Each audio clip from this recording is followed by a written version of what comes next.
Glórias a Deus, nosso Pai.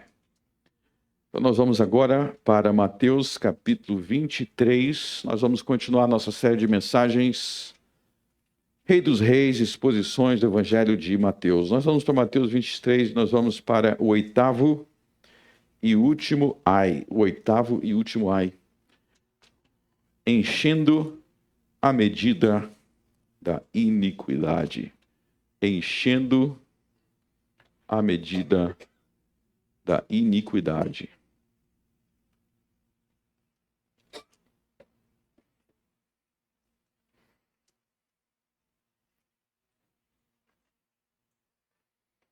Mateus 23, versos 29 a 39. Ai de vós, escribas e fariseus hipócritas, pois que edificais o sepulcro dos profetas e adornais os monumentos dos justos. E dizeis, se existíssemos no tempo de nossos pais, nunca nos associaríamos com eles para derramar o sangue dos profetas. Assim vós mesmos testificais que sois filhos dos que mataram os profetas, enchei vós, pois, a medida de vossos pais. Serpentes, raça de víboras, como escapareis da condenação do inferno? Portanto, eis que eu vos envio profetas, sábios e escribas. Aos uns deles matareis e crucificareis. A outros deles açoitareis nas vossas sinagogas e os perseguireis de cidade em cidade, para que sobre vós caia todo o sangue justo, que foi derramado sobre a terra, desde o sangue de Abel, o justo, até ao sangue de Zacarias, filho de Baraquias, que mataste entre o santuário e o altar. Em verdade vos digo que todas essas coisas hão de vir sobre esta geração. Jerusalém, Jerusalém, que matas os profetas e apedrejas os que te são enviados. Quantas vezes quis eu ajuntar os teus filhos como a galinha ajunta os seus pintos debaixo das asas, e tu não quiseste. Eis que a vossa casa vos é deixada deserta. Porque eu vos digo que desde agora me não vereis mais, até que digas, bendito o que vem em nome do Senhor. Amém. Então, meus irmãos, nós temos aqui uma das passagens mais importantes de toda a Bíblia. E uma das coisas que reflete a importância dessa passagem é que as coisas que Jesus profetiza aqui neste capítulo reverberam, têm efeitos até o dia de hoje, naquela mesma região do mundo. Domingo passado, no calendário judaico, foi o mês 9, foi do dia 9 do mês chamado Avi. Então, os judeus, eles têm, os meses têm outros nomes. A gente tem janeiro, fevereiro. O nosso calendário vem dos romanos. Por exemplo, eu não sei se vem todos dos romanos, mas, por exemplo, o mês de julho, mês passado foi julho, né? Julho é por causa de Júlio César, para quem não sabe.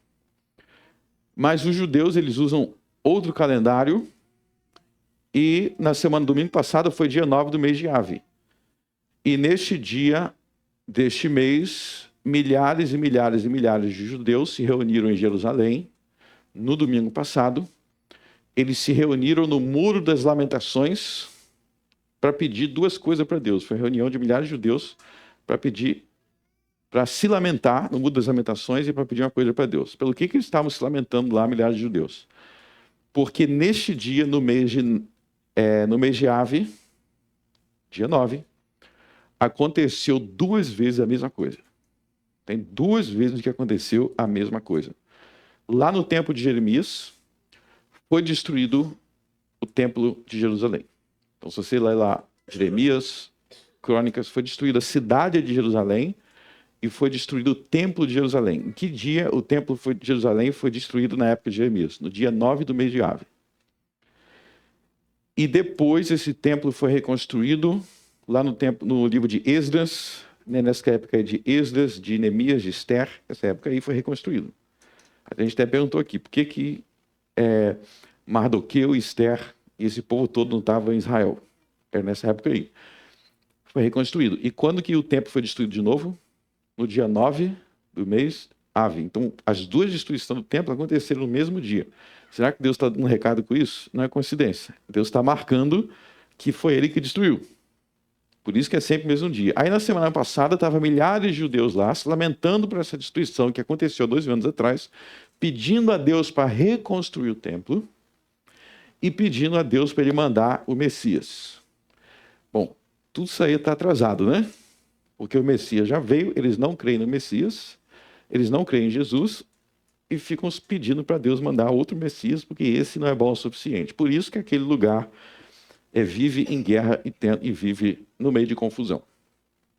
Aí vem alguns políticos dizendo, eu vou levar paz para Israel, vou fazer com que Israel tenha paz no Oriente Médio. Isso é impossível de acontecer, porque eles não têm como ter paz enquanto eles não se arrependerem do que eles fizeram aqui em Mateus capítulo 23. Então, enquanto houver este povo reunido no Muro das Lamentações, eu quero saber por que tem cristão, às vezes, vai lá no Muro das Lamentações, no meio lá também, queria saber, não entendo, mas por que esses judeus reunidos no Muro das Lamentações, pedindo para reconstruir o templo que foi destruído segundo a profecia de Jesus, pedindo para Deus enviar o Messias, se o Messias já veio e o nome dele é Jesus, enquanto eles tiverem essa cabeça aqui, eles continuam com a mesma cabeça que eles tinham em Mateus 23, quando eles eram enganados pelos fariseus. Então, o que nós conhecemos como judaísmo, hoje, judaísmo, é a continuação da religião dos fariseus que rejeitaram a Cristo, e aqui Jesus vai dizer quais são as consequências dessa rejeição. Obviamente, nem todos os judeus pensam assim, porque existe uma minoria que de fato crê em Jesus. Existe um remanescente que crê em Jesus. E é sobre isso que nós vamos. Então, essas coisas que a gente vê, essa guerra no Oriente Médio, essa confusão que existe lá, é uma consequência disso que nós acabamos de ler aqui. Então, Jesus, nos versos 29, ele vai fazer uma constatação. Ele diz assim, verso 29, pois que edificais os sepulcros dos profetas e adornai os monumentos dos justos. Então, isso aí ele está constatando que se você fosse Israel naquele tempo, né, e na verdade até o dia de hoje, se você for lá, você vai encontrar os sepulcros, os lugares em que foram enterrados os profetas, e muitos desses lugares são adornados, são enfeitados, né? Então nós temos em Israel os sepulcros, lugares que os profetas estão enterrados, e normalmente são pontos turísticos. Hoje em dia são pontos turísticos, né? Muita gente vai lá querer ver. Até o próprio local em que Cristo foi sepultado é um grande centro turístico, é a Igreja do Santo Sepulcro. Fica em Israel, o lugar que Jesus foi sepultado. Mas aqui ele está falando desse sepulcro dos profetas, ele está falando que os fariseus, eles honravam esses lugares. E até aí a gente tem que se perguntar, qual é o problema? Bom, o problema não está nisso. Não está em haver um sepulcro e você lembrar, ali o profeta foi enterrado, e você conhecer aquele lugar e você enfeitar, não tem problema com isso não, né? A gente, na verdade, a gente até tem sepulcro para pessoas menos importantes, né? O problema que Jesus vai questionar é por que vocês honram esses profetas da boca para fora, ou honram o sepulcro dos profetas, se vocês não seguem o que eles ensinavam. Aí que está a contradição. Então é uma falsa honra aos santos. É uma falsa veneração dos santos. Qual é a contradição? O que faz com que essa honra aqui seja falsa? Bom, você fica honrando alguém depois que ele já morreu. Depois que ele morreu, né? Pensa aqui no cenário brasileiro. Quando chega no mês de junho, tem a festa de São João. Tem a festa de São João. A festa de São João é em homenagem a João Batista, sabia? Não é o apóstolo João, é João Batista. Essa é a homenagem entre muitas aspas. Por que eu falo entre muitas aspas? Porque será que essas pessoas que estão nas festas de São João, se São João estivesse vivo, eles estariam seguindo João? O grande profeta João, será que eles seguem hoje? Será que hoje João Batista realmente é a referência deles? É estranho porque em muitas dessas festas paradas pelo Brasil afora, festa de São João, muitas dessas festas, você vai ter gente embriagado, cometendo promiscuidade. Aí você fala assim, peraí, mas João Batista pregava contra essas coisas. Isso aí está contra João Batista. Então, isso aqui que Jesus está falando. Jesus está falando, vocês têm aqui o sepulcro de Isaías, o sepulcro dos profetas, Moisés. Moisés ninguém sabe onde foi enterrado. Está no livro de Deuteronômio. Mas outros profetas, Davi, nós temos aqui o sepulcro de Davi. Mas será que o nosso estilo de vida, como nós levamos a nossa vida, está de acordo com o legado que esses homens deixaram? É isso que Jesus está questionando. E aí Jesus vai dizer algo muito pesado, que é o seguinte. Ele vai dizer que, na verdade, eles, além de não seguir os profetas que eles dizem honrar, olha só o verso 30 a 31. Jesus vai dizer que eles seguem os seus pais que perseguiram os profetas.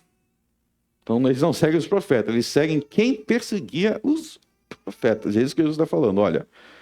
E dizeis, se existisses no tempo de nossos pais, nunca nos associaríamos com eles para derramar o sangue dos profetas. Isso Jesus está dizendo, vocês dizem que se vocês vivessem na época de Jeremias, de outros profetas, vocês não iam perseguir. Mas, na verdade, perseguiriam sim. Vocês são mentirosos. Por quê? Porque vocês perseguem a mim, Jesus está dizendo. Eles estão perseguindo Jesus. Então, eles não são como os profetas. Porque eles perseguiam Jesus, eles perseguiam os apóstolos. Eles são como quem?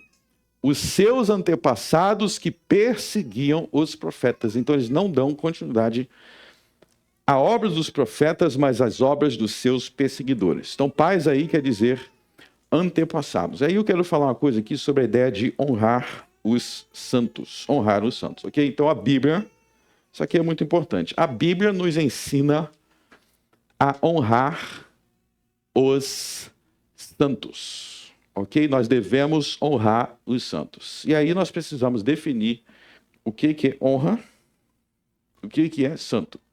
Então, se você é confuso com a maioria dos brasileiros, a maioria dos brasileiros totalmente confuso, você tenta falar alguma coisa da Bíblia, a maioria não entende nada. Então, a palavra santo na Bíblia se refere a todos que seguem Jesus. Então, se você segue Jesus, na Bíblia você é um santo. Então, você fala no Brasil, é santo.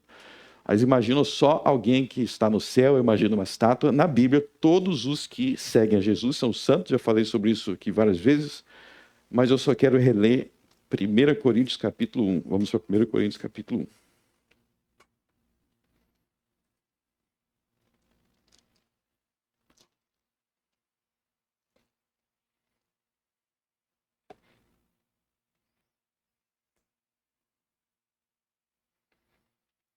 Primeira Coríntios capítulo 1, verso 1. Paulo, chamado apóstolo de Jesus Cristo pela vontade de Deus, e o irmão Sóstenes, a igreja de Deus que está em Corinto, aos santificados em Cristo Jesus, chamados santos, com todos que em todos os lugares invocam o nome do Senhor Jesus Cristo, Senhor deles e nós. Então aí você vê que os santos em Coríntios eram os que seguiam Jesus. Então, se você segue Jesus, você é um santo. Então, meu nome completo é Francisco de Assis Marinho Brito. Então, eu sou São Francisco de Assis, vocês sabiam disso? Sou um santo, porque eu sigo Jesus, ok? Então, nós temos... Espero que todos vocês sejam santos. Não tem nenhum cristão fake aqui, né? Tomara que não. Então, nós temos aqui Santa Maria, né? Nós temos aqui vários santos aqui, ok? Então, sempre que a gente usar uma palavra, presta atenção no sentido bíblico da palavra. E o que significa honrar? Bom, honrar não significa adorar. Honrar não significa adorar. O 5º mandamento diz: honra o teu pai e a tua mãe. Isso significa que você deve adorar o seu pai e a sua mãe? Não, você não deve adorar, você não deve cultuar. Você deve adorar e cultuar somente a Deus. Jesus ensinou isso no deserto. Ele disse assim para Satanás: somente ao Senhor teu Deus adorarás, somente a Ele darás culto. Mateus capítulo 4. Então, aos homens ou a qualquer criatura nós não cultuamos, nós não adoramos. Mas nós honramos. O 5º mandamento diz: honra teu pai e tua mãe. Então vamos pensar no teu pai e tua mãe. Quem aqui tem pai e mãe, pai ou mãe que são santos? Pensa aí, seu pai e sua mãe é um santo? Se pergunte, faça a pergunta. Alguns vão responder sim, outros vão responder não. Mas aí você precisa se perguntar: o que significa honrar o meu pai e a minha mãe? Honrar o meu pai e a minha mãe tem 2 aspectos principais. Vamos pensar no aspecto de que, ao honrar nossos pais, nós obedecemos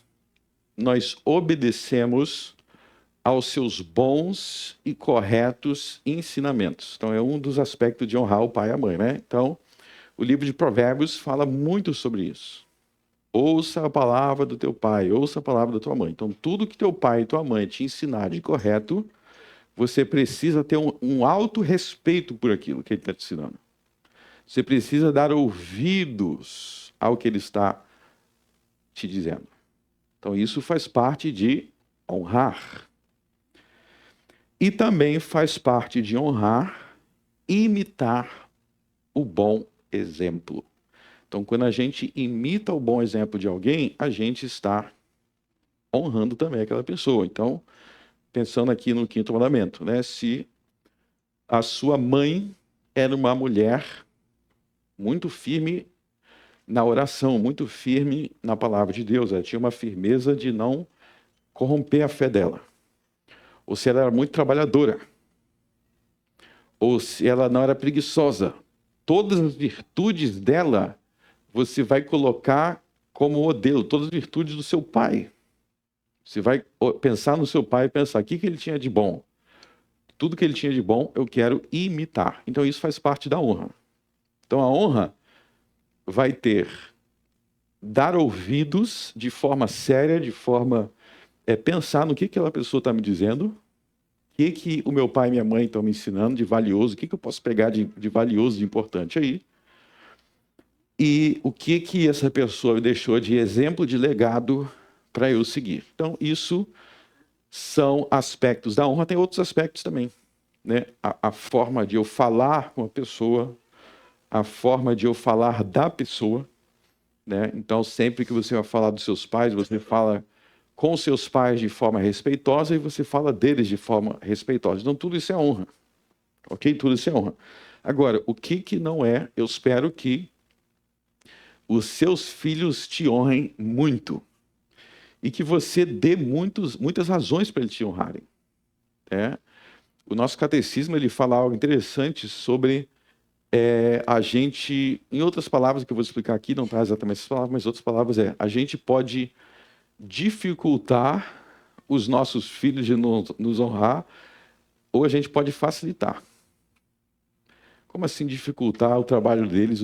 A gente pode dificultar ou facilitar, né? Porque tem se você lembrar lá, quando Noé ficou embriagado. Ele estava dando vazão para ele ser desonrado. Para ele ser tratado como um bêbado qualquer. Então quando a gente, pelo nosso comportamento, a gente tem um comportamento escandaloso, bizarro, a gente está abrindo espaço para as pessoas perderem o respeito. E quando a gente se comporta de forma honrada, a gente está criando um espaço, está incentivando essa honra. Então, existe um dever dos filhos de honrar os pais. Os filhos devem honrar os pais. E honrar não, que não quer dizer adorar. Então, você viu aí, quando eu expliquei agora o que é honra, quando eu expliquei o que é honra, vocês viram que eu não falei assim, a honra é porque seus filhos vão fazer uma oração para você.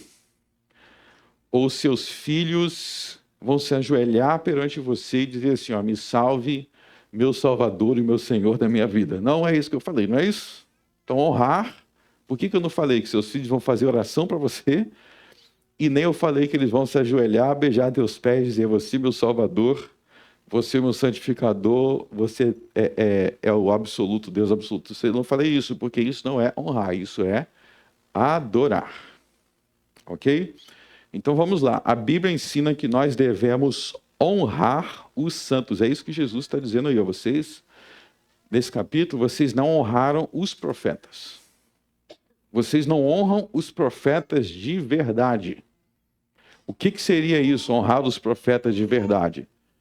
Honrar os profetas de verdade, número 1. Nós vamos valorizar o que eles ensinaram. Nós vamos valorizar o que eles ensinaram. Nós vamos lembrar desses profetas valorizando o ensino deles. Então, eu honro, por exemplo, o apóstolo João. Eu honro o apóstolo João. O que você quer dizer com isso, que você honra o apóstolo João? Porque eu dou muito valor ao que João escreveu. O que o apóstolo João escreveu, o que ele ensinou, eu venero.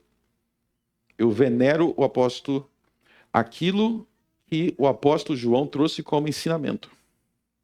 Eu honro. Por quê? Vamos entender por quê. Porque ele era um apóstolo de quem? De Cristo.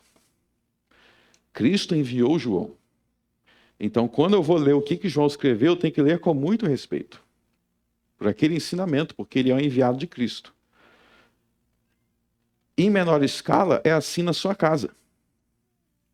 Então, se você é o pai que Deus deu para os seus filhos, o que Deus falou que você tem que fazer em relação com seus filhos? Você tem que, por exemplo, ensinar seus filhos. Então, se você foi colocado na vida dos seus filhos para ensinar, os seus filhos têm que tomar as suas palavras como respeito. Falar, não, meu pai é autoridade colocada por Deus na minha vida. Então, o que ele tem para me ensinar da parte de Deus? Infelizmente, nem todos os pais seguem isso, né? Infelizmente, muitos pais não seguem, mas isso é o que Deus instituiu.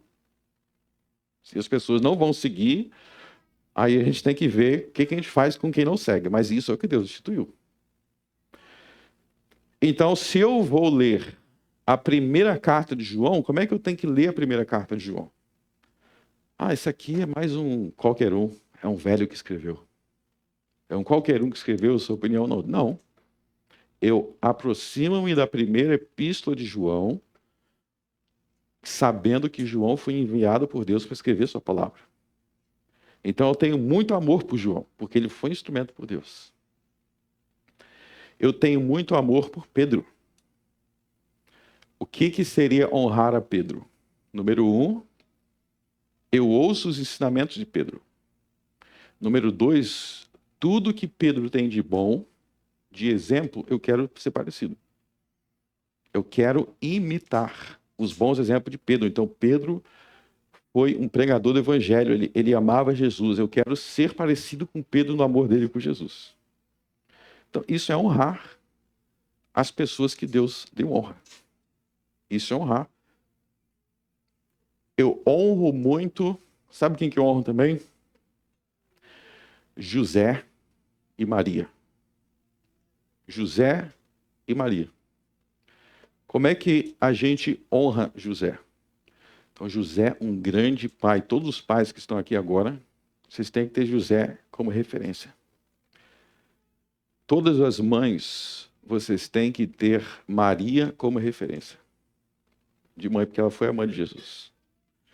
Então, agora pense no seguinte. Vocês me conhecem aqui, vocês estão toda semana aqui me ouvindo pregar o evangelho para vocês, né?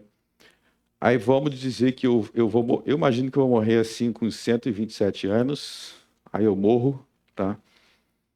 Aí depois que eu morri, alguém aqui fala assim, ó, é o seguinte, agora nessa igreja aqui vai ter muito reteté,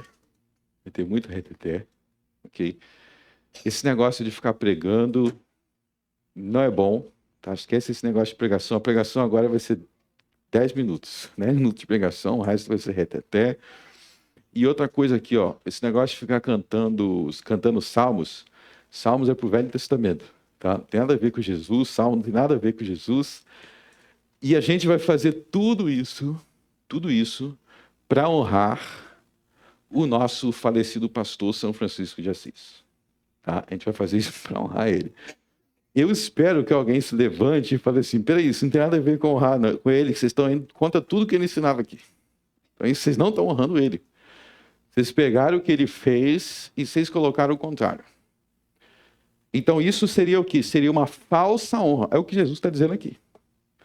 Por que vocês estão dizendo que vocês honram Moisés, Jeremias, Isaías, Abacuque, Sofonias, Abraão? Vocês não honram, porque vocês estão fazendo tudo o contrário. Abraão, ele esperava o meu dia. Abraão queria, da descendência dele viria o Cristo. E vocês estão perseguindo o Cristo. O que isso tem a ver com Abraão? Nada. Não tem nada a ver. Então é uma falsa honra, uma falsa veneração. Uma falsa veneração dos santos.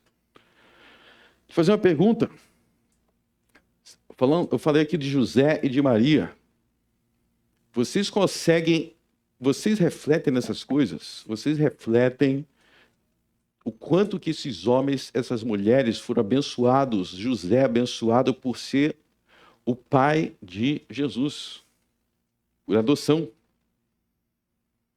Então Jesus, bebezinho, José pegava no colo. E vocês sabem quem ensinou Jesus sobre a Sagrada Escritura? Quem ensinava Jesus sobre os 10 mandamentos, sobre o que é a Páscoa? Quem ensinava Jesus a cantar os salmos era José e Maria.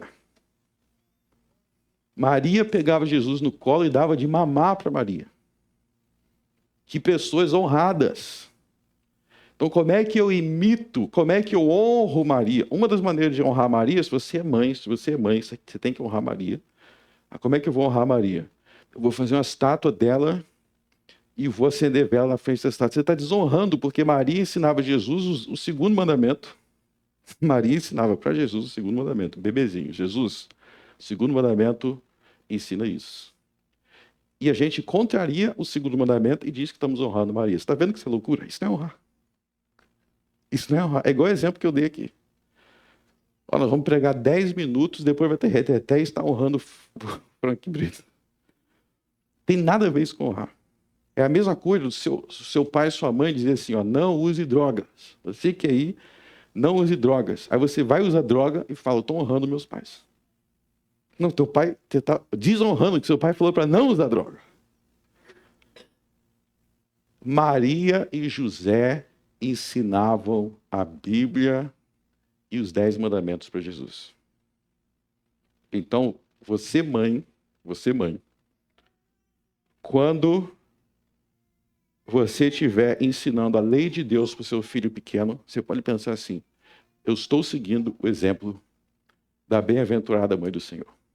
Estou ensinando a Bíblia igual ela fazia. Eu leio a Escritura igual o grande José. Estudava a Escritura para ensinar para os filhos dele.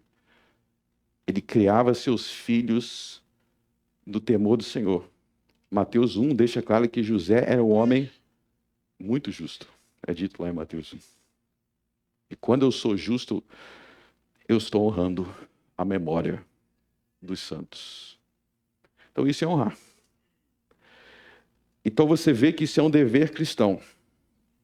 Agostinho, o pastor da igreja do século V, Agostinho de Hipona, ele falou algo muito importante sobre isso. Ele disse assim, ó: é verdade que os cristãos prestam honra à memória dos mártires, tanto para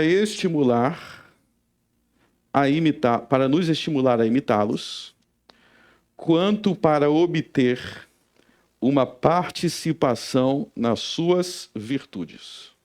Então, Agostinho está explicando por que a gente honra os mártires, por que a gente honra os santos. Dois motivos ele dá aqui, ó. Nessa frase que eu citei, ele dá 2 motivos.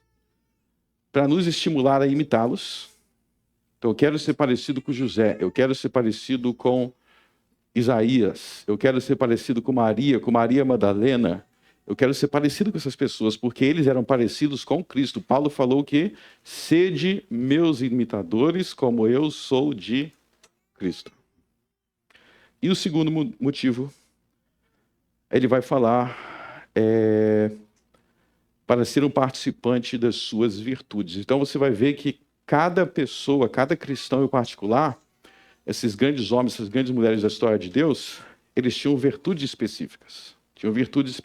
Então, pense aí, por exemplo, em Jó. Tiago 5, quando fala de Jó, por que Tiago 5 nos faz lembrar de Jó? Ele fala, lembra-se da paciência de Jó. Então, tem uma virtude que Jó tinha, que era paciência. Então, quando você lembra da história de Jó, você vai desenvolver a sua virtude da paciência. Quando você lembra de José, um grande pai, um pai que, para defender a sua família, ele saiu fugido com a sua família para o Egito para proteger Jesus, bebê, e a sua mulher Maria. Então, isso é uma virtude masculina muito importante, de ser o protetor da casa. Então, cada um desses personagens, eles têm virtudes que a gente deve ver qual virtude eu preciso desenvolver, o que eu preciso desenvolver, qual personagem bíblico vai me ajudar a desenvolver essas virtudes. Eu percebi que eu sou uma pessoa meio burrinha, eu preciso ser mais sábio. Preciso ser mais sábio, ter mais sabedoria. Eu estou fazendo muita bobagem. Procurem quem são os santos que podem servir de exemplo nisso aí. Quem foi sábio, quem agiu com sabedoria. Estude a vida daquele personagem. Veja como que Deus operou sabedoria, o que ele fez para conseguir sabedoria. Não somente os personagens bíblicos, mas também os grandes homens de Deus ao longo da história. Né? Eu amo ler a história dos grandes pastores que Deus levantou ao longo da história da igreja. Eu citei aqui Agostinho, grande homem de Deus. Eu posso tê-lo como referência no meu ministério pastoral, porque foi alguém em quem Deus operou. Então Jesus está criticando aqui nos versos 29 em diante que os fariseus não faziam isso. O que os fariseus faziam? Eles praticavam uma falsa veneração, uma falsa honra, exatamente como tem no Brasil. Você perceberam no Brasil? No Brasil a gente tem um estado com o nome de um apóstolo. Qual o estado que tem nome de apóstolo no Brasil? São Paulo. Mas é uma falsa veneração porque o povo não segue Paulo. O povo brasileiro não segue Paulo de verdade. Então que honra é essa? Que honra é essa que eles estão querendo dizer se o povo diz estar honrando essas pessoas, mas na verdade não segue o que eles criam, que eles praticavam, o que eles diziam. Vocês começam a perceber que muitos dos pecados dos fariseus a gente encontra ao nosso redor no nosso país. Ficar enfeitando túmulo, vamos enfeitar o túmulo, vamos fazer isso, vamos fazer aquilo outro, mas o que aquela pessoa realmente era, o povo não segue. Nós não podemos ser assim. Então tem que saber o que é a verdadeira honra, o que é honrar de verdade e o que é essa falsa honra, essa falsa veneração. E aí, só colocando adendo aqui, eu falei sobre José e Maria criando Jesus, ensinando a palavra de Deus. Alguns podem achar isso estranho. Por quê? Por que Jesus, sendo Deus, precisaria ser ensinado? Porque Jesus não é somente Deus, Jesus também é homem. E ele cresceu. Lucas capítulo 2 diz que Jesus era ensinado, que ele aprendia porque ele se fez homem, ele era uma criança. Então José e Maria ensinaram Jesus a andar. Ensinaram Jesus, vai meu filho, vamos correr agora, vamos andar. Jesus é um verdadeiro homem, ok? Lucas capítulo 2 fala sobre isso. Quem quiser se aprofundar, lê. E também na nossa classe de catecúmenos nós temos uma aula sobre a humanidade de Jesus, ok? E aí, no verso 32, Jesus vai dizer assim, ó: enchei vós, pois, a medida de vossos pais. Enchei vós, pois, a medida dos vossos pais. O que é essa medida aí que eles iriam encher, que Jesus está dizendo que eles iriam encher? Isso é um ensinamento muito importante na Bíblia sobre o julgamento de Deus. Para a gente entender, vamos voltar para o livro de Gênesis. Isso é uma ideia que tem origem lá no livro de Gênesis. Vamos voltar para Gênesis capítulo 15.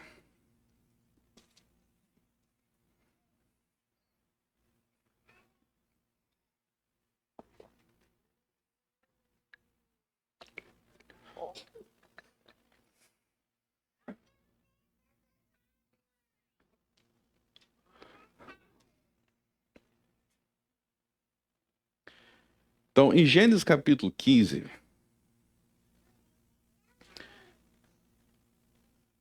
ele vai contar aí sobre uma profecia que Deus dá para Abraão.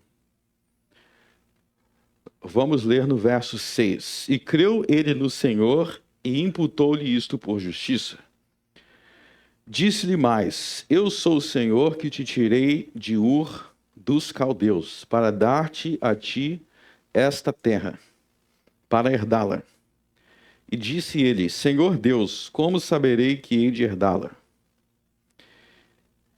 E disse-lhe: toma uma bezerra de 3 anos, e uma cabra de 3 anos, e um carneiro de 3 anos, uma rola e um pombinho. E trouxe todos estes, e partiu pelo meio, e pôs cada parte deles em frente da outra, mas as aves não partiu. E as aves desciam sobre os cadáveres, Abrão, porém, as enxotava. E pôs-se o sol, e pondo-se o sol, um profundo sono caiu sobre Abraão, e eis que grande espanto e grande escuridão caiu sobre ele. Então disse a Abrão: saibas de certo que peregrina será a tua descendência em terra alheia, e será reduzida à escravidão, e será afligida por 400 anos. Mas também eu julgarei a nação a qual ela tem de servir, e depois sairá com grande riqueza. E tu irás a teus pais em paz, em boa velhice serás sepultado. E a 4ª geração tornará para cá, porque a medida da injustiça dos amorreus não está ainda cheia. Então, para aí. Então, vamos ver essa profecia aí que Deus dá para Abraão. No verso 13, vamos ver se vocês entendem as partes das profecias. No verso 13 ele diz assim, ó: peregrina será a tua descendência em terra alheia e será reduzida à escravidão. Quem é a descendência de Abraão? Qual é o nome do país? Israel. Eles seriam reduzidos à escravidão. Isso acontece em qual livro? Êxodo. É no Êxodo? E será afligida por 400 anos. Então, aquela escravidão lá no Êxodo. Mas eu julgarei a nação a qual ela tem de servir. Qual é a nação que Israel teve que servir, que foi julgado? Egito. E aí, depois sairá com grande riqueza. Eles, se vocês lembram lá em Êxodo 12, eles saem com muita riqueza do Egito. E está dizendo para Abraão no verso 15: tu irás a teus pais em paz, em boa velhice serás sepultado. Ou seja, Abraão não ia ver nada disso, que ele ia morrer antes disso acontecer, e são os descendentes dele. Agora o verso 16. E a quarta geração dos descendentes de Abraão, tornará para cá. Abraão habitava na terra prometida. Os seus descendentes seriam escravizados no Egito. Mas a quarta geração iria para a terra prometida. Você sabe quando isso aconteceu? No tempo de Josué. No tempo de Josué, eles voltaram para a terra prometida. Aí tem um porquê. Olha só o porquê. Porque a medida, todo mundo junto. Porque a medida da injustiça dos amorreus não está ainda cheia. Então, observem que a linguagem que Deus usa aí no verso 16, fica com o dedinho aberto aí em Gênesis 15 e 16, e vamos voltar para Mateus 23.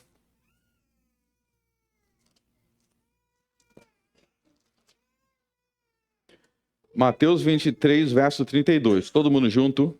Enchei vós, pois, a medida de vossos pais. Está vendo que é a mesma linguagem? Volte para Gênesis 15.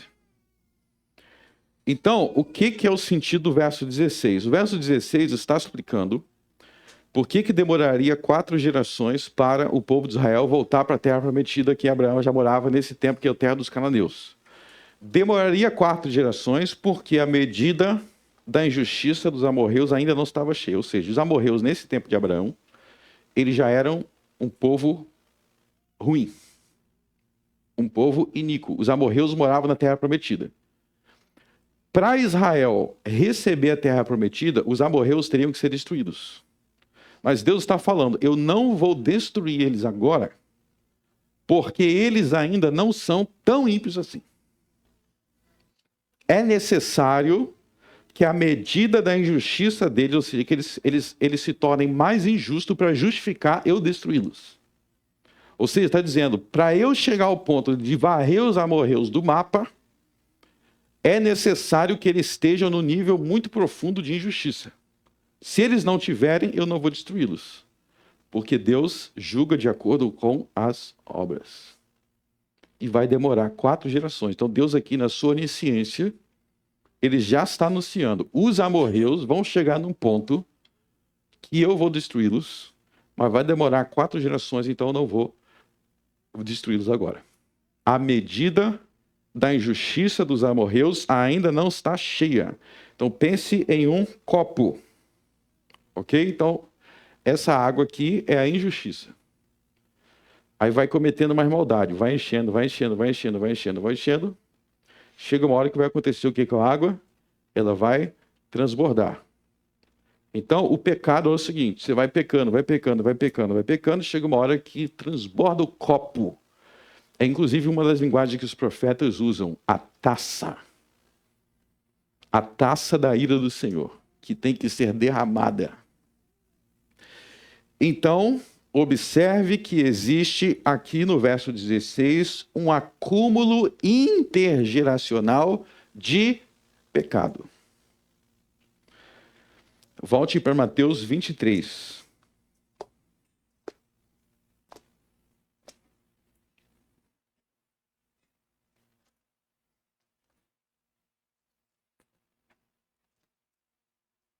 Mateus 23.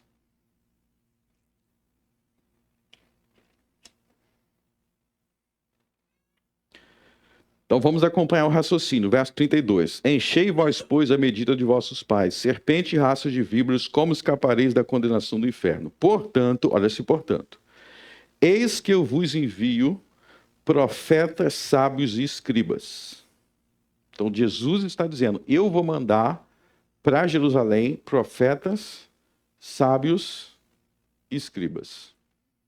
A uns deles matareis e crucificareis, a outros deles açoitareis nas vossas sinagogas e os perseguireis de cidade em cidade. Então, como que Jerusalém ia reagir a esses profetas, esses sábios e escribas que Cristo mandaria? Eles iam perseguir, eles iam matar. Ao matar, o que ia acontecer? Verso 35. Para que sobre vós caia todo o sangue justo, que foi derramado sobre a terra, desde o sangue de Abel, o justo, até o sangue de Zacarias, filho de Baraquias, que mataste entre o santuário e o altar. Ou seja, vai cair sobre vocês. Ou seja, vocês vão ser julgados por essa perseguição. Então veja que no verso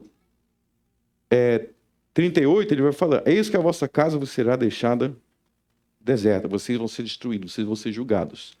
E você vê no verso, então, 34, que para esse julgamento acontecer, haveria uma perseguição. Então, essa perseguição dos justos, dos profetas, dos sábios, dos justos, serviria para quê?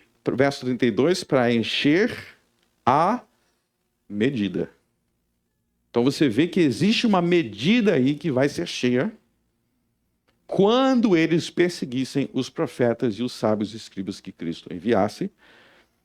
Lá em Gênesis 15, quantas gerações demorou para se encher a medida da iniquidade dos amorreus? Quantas gerações? 4. E aqui, quantas gerações demoraria? Verso 36, todo mundo junto. Em verdade vos digo que todas essas coisas hão de vir sobre esta. Por que tinha que ser naquela geração? Porque naquela geração a medida da iniquidade estaria cheia. Pela perseguição dos profetas e dos apóstolos. Então, só isso daí mostra que essa profecia aqui não pode acontecer em 2025. Porque se for acontecer em 2025 ou mais no futuro, quantas gerações já passaram que a medida da iniquidade não se encheu? E a gente tem que se perguntar, Deus está esse tempo todo sem vingar-se dos seus profetas, dos seus apóstolos que foram perseguidos naquela época?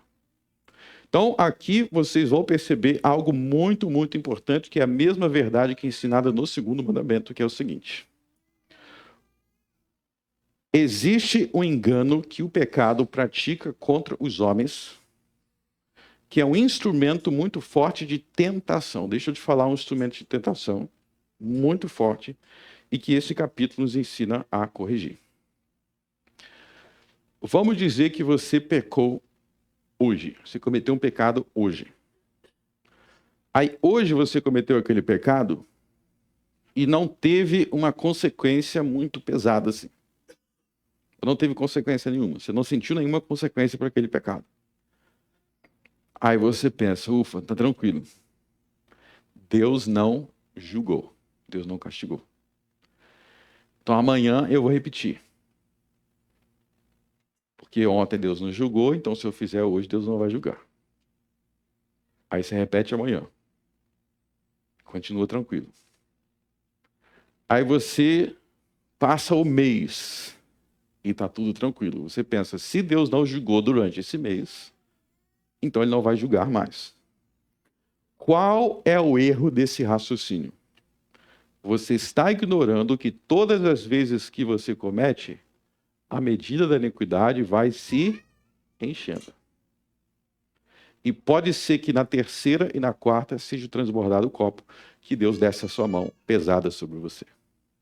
Ou seja, não confie que se não aconteceu nada ontem, não pense que não vai acontecer amanhã, porque amanhã pode ser o fim da paciência de Deus. O pecado usa isso para se fortalecer. Eu cometi e não deu nada. Pode não ter dado nada ontem. Porque Deus te deu mais um dia para você se arrepender. Mas Ele pode não ter dado 2 dias. Ele pode ter dado 1 dia. Então pense aí em Atos capítulo 6. Vamos abrir Atos capítulo 6.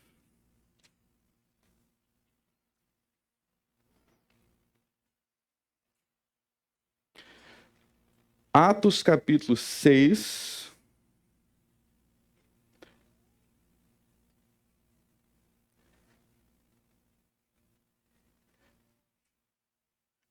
Verso 12. Estevão, o diácono Estevão, foi morto. Desculpe, foi preso. Atos 6:12, diácono Estevão é preso. Nós não vamos ler tudo, mas vão para o capítulo 7. Se vocês passarem o olho dos versos 54 a 60, é a morte de Estevão. Então, no capítulo 6 ele é preso, no capítulo 7 ele é morto. Aonde que isso aconteceu? Aonde que esse assassinato aconteceu?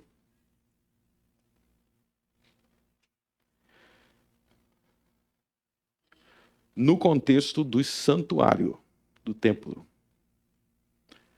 Sabe o que aconteceu com os sacerdotes e que mataram Estevão e com o templo no dia que Estevão foi morto? Sabe o que aconteceu? Nada. Sabe o que aconteceu com a igreja? Volto agora ao capítulo 8.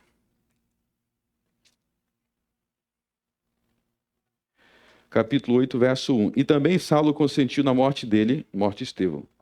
E fez naquele dia uma grande perseguição contra a igreja que estava em Jerusalém, e todos foram dispersos pela terra de Judéia e de Samaria, exceto os apóstolos. Então o que aconteceu da igreja? Continuou sendo perseguida. O que aconteceu com Jerusalém? Nada. Então eles poderiam dizer, tá vendo? Deus não nos castigou. Deus não julgou. Matamos Estevão, está tudo tranquilo. Mataram Estevão, o primeiro mártir. Está tudo tranquilo. O que eles quiseram continuar fazendo? Vamos continuar perseguindo, capítulo 8. Vamos matar mais. Depois eles vão matar Tiago, capítulo 12. Depois que eles matam Tiago, eles vão falando, vamos matar mais, vamos perseguir mais. Até que o que aconteceu naquela geração, chegou o dia que Jerusalém foi destruído. Então, o fato de não ter acontecido no primeiro dia que Estevão foi morto, não aconteceu nada. Isso não significa que não iria acontecer. Deus estava esperando o copo transbordar. Deus estava esperando a taça transbordar. E naquela mesma geração, não foi 4 gerações. Na mesma geração, em 40 anos, que eles mataram Jesus, que eles mataram Estevão, que eles mataram os apóstolos, eles foram totalmente destruídos e totalmente dizimados. E até hoje, eles estão lá em Jerusalém chorando por causa daquela destruição. Arme-se contra o pecado com esta lembrança. O pecado pode destruir a tua vida. E os demônios vão te dizer, eles vão te dizer assim, certamente não morrerás. Porque você pecou ontem e não foi destruído. Então pode ir de novo. E assim os demônios vão te convencendo a encher a medida da tua iniquidade. Até que você será destruído. E não haverá volta. É assim que funciona na cabeça do indivíduo. Quando ele é enganado, é assim que funciona no país. O brasileiro adora falar, não deu nada, não vai dar nada. Pode não ter dado nada hoje, mas pode dar amanhã. Veja, meus irmãos, pode voltar em Mateus 23. O perigo... Mateus 23. 32, o alerta sobre o perigo do pecado repetido, não confessado, não arrependido.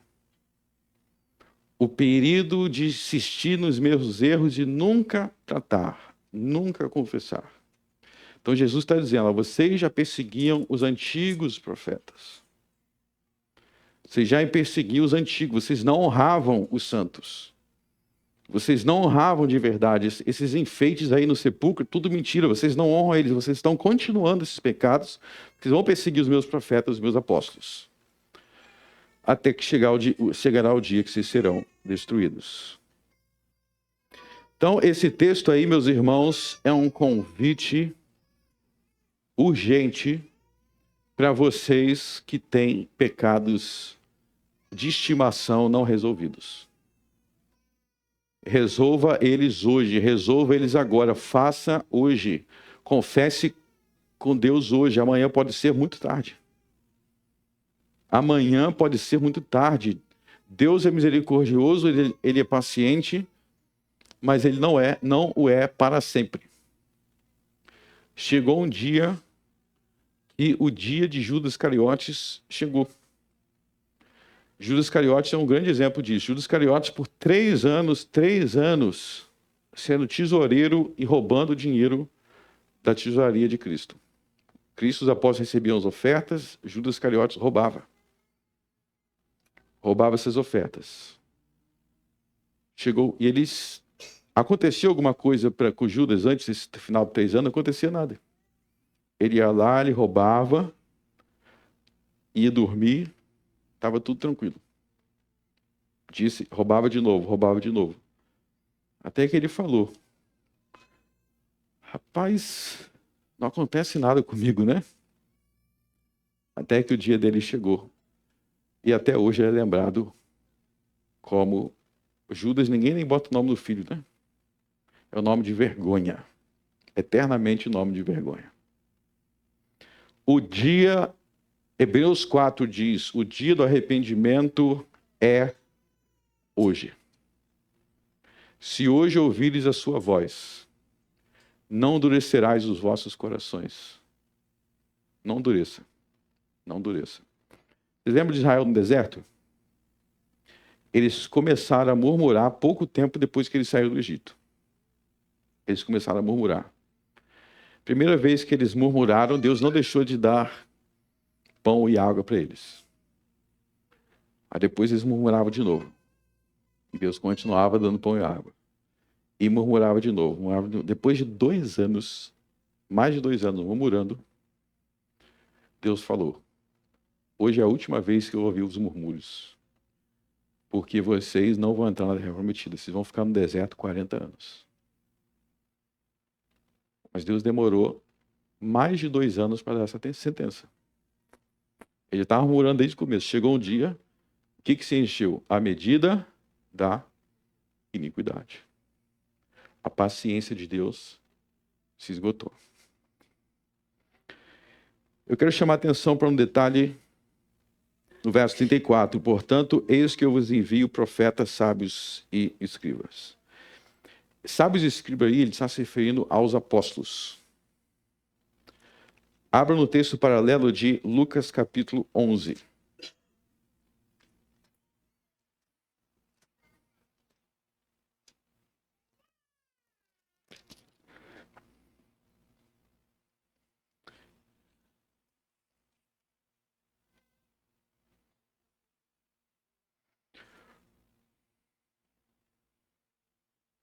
Lucas 11, 47 em diante. Vocês vão ver que é a mesma coisa de Mateus 23. Ai de vós que edificais o sepulcro dos profetas. 11, 47. 11, 47. Ai de vós que edificais o sepulcro dos profetas, vossos pais os mataram. Bem testificais, pois, se consenti nas obras de vossos pais, porque eles os mataram e vós edificais os seus sepulcros. Por isso diz também a sabedoria de Deus: profetas e apóstolos lhes mandarei, e eles matarão uns e perseguirão outros, para que desta geração seja requerido o sangue de todos os profetas, que desde a fundação do mundo foi derramado, desde o sangue de Abel até o sangue de Zacarias, que foi morto entre o altar e o templo. Assim vos digo que será requerido desta geração. Então você vê que ele fala a mesma coisa, mas no lugar de sábios e escribas, ele diz apóstolos. Volte a Mateus 3. Por que isso é importante? Porque isso prova que os apóstolos escreveriam livros. Isso prova que os apóstolos escreveriam livros, porque os apóstolos são escribas. Então nós temos o testemunho dos apóstolos, não somente pelo que eles pregavam oralmente, mas também por escrito. E esse testemunho dos apóstolos foi entregue antes da destruição de Jerusalém. Então, aqui eu quero deixar um ponto muito importante. O Novo Testamento é o testemunho dos apóstolos, e nós temos aqui um marco de quando, a gente vai continuar falando sobre isso em Mateus 24, de quando o testemunho dos apóstolos seria dado. Os apóstolos dariam o seu testemunho antes da destruição de Jerusalém, que é mencionado no verso 37. Por isso que tudo o que é ensinado na igreja, que não tem origem antes da destruição de Jerusalém, é falso. É simples assim. Mas vamos criar uma doutrina nova, vamos criar um ensino novo. Não, se você criar um ensino novo, quer dizer que esse ensino não foi dado pelos apóstolos. Se você está falando isso agora, só agora que surgiu isso, então não foi dado pelos apóstolos, porque os apóstolos terminaram de testemunhar antes da destruição de Jerusalém no ano 70. Então os apóstolos tiveram 40 anos para terminar de ensinar a igreja tudo que a igreja precisava. Depois disso, tudo que é inventado depois disso é heresia. Tudo que é inventado depois da destruição de Jerusalém é heresia. Esse é o marco. A propósito, quantos anos Moisés demorou para ensinar toda a lei aos israelitas? 40 anos. Está vendo que é o mesmo período? 40 anos para a velha aliança, 40 anos para a nova aliança. Isso se cumpriu na Guerra Judaica dos anos 66 a 73. E para finalizar, nós vamos ver que isso foi profetizado no Velho Testamento e no Novo, no Apocalipse. Volte para Daniel, capítulo 9.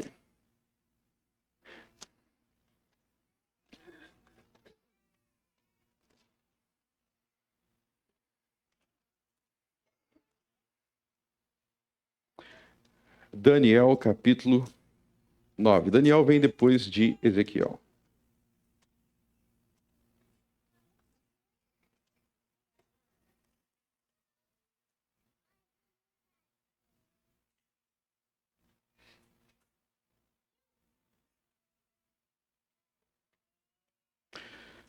Nós não vamos ler tudo. Vamos ler só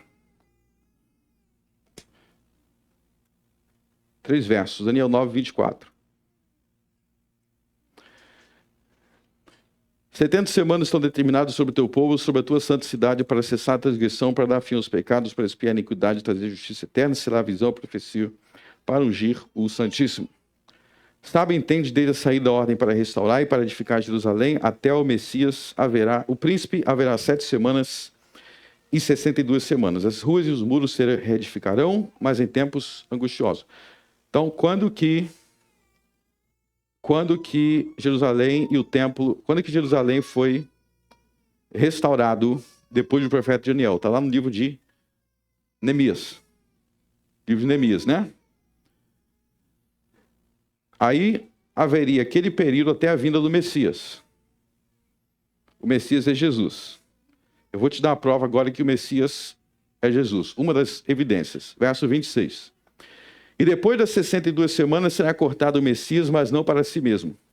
E o povo do príncipe que há de vir destruirá a cidade e o santuário. O seu fim será com uma inundação. E até o fim haverá guerra. Para aí. Vocês estão vendo que no verso 26, ele fala da destruição da cidade e do santuário. Que é o mesmo que Jesus profetizou em Mateus 23. Pergunta. O santuário e a cidade, no verso 26, seriam destruídos antes ou depois da vinda do Messias? Depois, eu vou repetir. E depois das 62 semanas será cortado o Messias. O Messias será cortado, quer dizer, morto. E o povo do príncipe que há de vir destruirá a cidade do santuário. Então, primeiro vem Messias e depois a cidade e o santuário são destruídos. Se a cidade e o santuário foram destruídos há 2.000 anos atrás, no ano 70, isso significa que o Messias já veio e ele não pode vir. Ele já veio porque ele tinha que vir antes da destruição da cidade e do santuário. Então isso prova que o Messias vem no primeiro século e todos os judeus que estão pedindo para o Messias vir, eles contradizem Daniel. Principalmente porque eles estão diante do Muro das Lamentações. O Muro das Lamentações prova que o templo foi destruído, porque é por isso que aquele muro está lá. E esse texto prova que o Messias tinha que vir antes da destruição do templo. Então, quando Jesus profetiza a destruição do templo, ele está dando uma prova de que ele é o Messias. Ele está dizendo, o templo vai ser destruído porque eu já vi. E agora vai se cumprir Daniel. Pula para o capítulo 12.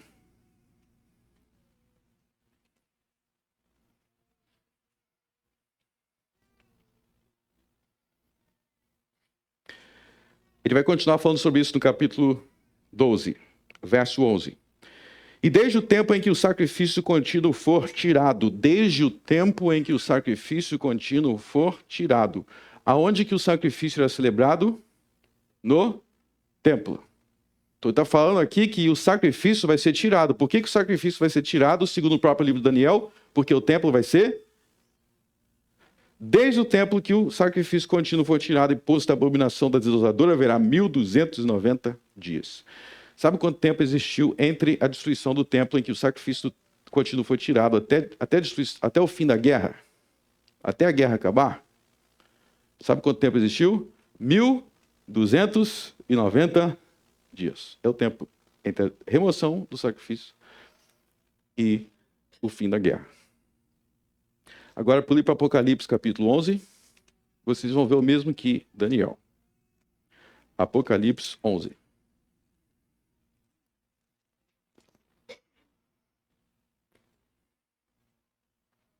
Apocalipse 11, verso 1. E foi-me dado uma cana semelhante a uma vara, e chegou o anjo e disse: levanta-te, mede o templo de Deus, o altar e os que nele adoram. E deixa o átrio que está fora do templo e não o messas, porque foi dado às nações, e pisarão a cidade santa por 42 meses. 42 meses dá 1200 e tantos dias. Então você vê que aí o cenário é o quê? O cenário é o quê? É o templo. Jesus disse que ele enviaria quem que Jesus disse em Mateus 23 que ele enviaria contra Jerusalém antes que o templo fosse destruído? Ele disse que enviaria profetas e apóstolos. Verso 3. E darei poder às minhas duas testemunhas, profetizarão por 1260 dias vestido de saco. Estas são as duas oliveiras, dois castiçais que estão diante do Deus da terra.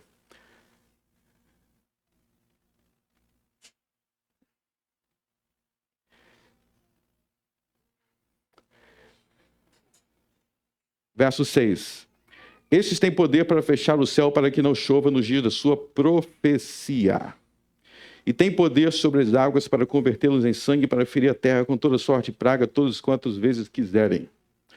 E quando acabar o seu testemunho, a besta que sobe do abismo lhes fará guerra e os vencerá e os matará. Então vocês viram aí que existem dois profetas sendo enviados a Jerusalém para pregar contra Jerusalém, e no final, o que acontece com eles? Eles são mortos. Vocês estão percebendo que é o mesmo que Jesus disse? Eu vou enviar contra Jerusalém profetas. Aqui nós temos dois profetas. Aonde que eles morrem? Verso 8. E jazendo seus corpos mortos na praça da grande cidade, que espiritualmente se chama Sodoma, espiritualmente se chama Egito, que é onde o Senhor também foi. Aonde que o Senhor foi crucificado? Em Jerusalém. Então, aqui está dizendo que Jerusalém espiritualmente é o quê? O Egito. Espiritualmente é Sodoma. Espiritualmente, o que aconteceu com esses lugares? O que aconteceu com Sodoma e com o Egito lá no Pentateuco? Foram destruídos. O que vai acontecer aqui nesse período de 42 meses? Perceberam que é o mesmo período profetizado por Daniel? Então você vê que Daniel, Jesus e Apocalipse estão profetizando a mesma coisa, a destruição de Jerusalém. Então você vê que existe aí uma harmonia dos profetas. Eles estão profetizando as mesmas coisas. E aqui, por que eu repito, por que eles foram destruídos? Por que eles foram destruídos? Eu vou responder com uma frase só. Porque eles não honraram os mensageiros de Deus. Eles não deram ouvidos a quem Deus enviava para falar com eles. E você precisa ir para casa com esse pensamento hoje. Eu dou ouvido aos profetas de Deus. Porque se eu não der, olha só quantas profecias para repetir as mesmas consequências de que não houve. Arrependa-se, arrependa-se, arrependa-se. O dia do arrependimento é hoje. Agora, verso 14. Todo mundo junto. É passado o segundo ai. Eis que o terceiro ai cedo virá. Você está vendo? Ai? Onde é que a gente viu esses ais aí? Mateus 23. Ai daqueles que não se arrependem. Vamos orar. Senhor nosso Deus, nosso Pai, obrigado por todo o ensino de Cristo. Obrigado por todos os profetas que tu enviastes, todos os apóstolos, que nós venhamos dar ouvidos aos mensageiros de Deus. Que nós não venhamos desprezar nenhum daqueles que tu envias para nos ensinar. Que nós venhamos honrar a memória de teus santos, de teus mártires. No nome de Cristo eu oro. Amém.